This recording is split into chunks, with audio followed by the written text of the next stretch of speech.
Hey folks, if you got one of these, you probably have a micro jig or two.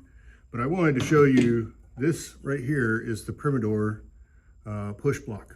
And it is like a billion times cheaper than the micro jig version. I'm just going to walk you through it real quick. If you need something simple, this might be the answer for you.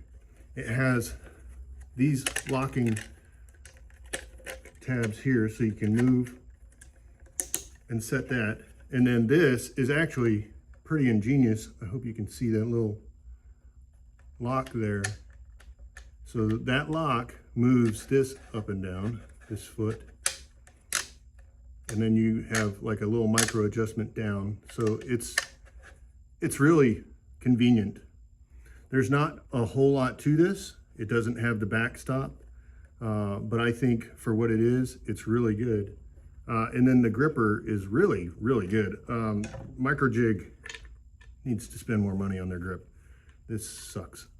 The grip on this thing is really awesome. So take a look at it. I'm gonna run some boards with it. Like I said, this is a really inexpensive version. Might be the way to get you through the day. So you got your board, push block, and then you just set that down, get it level.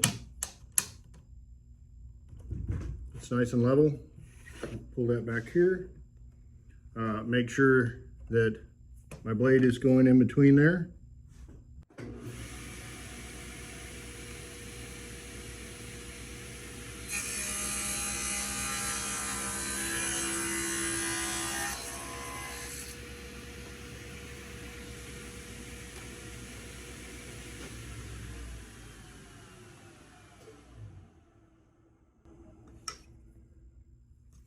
And it held both pieces with no problem, so there was no kickback.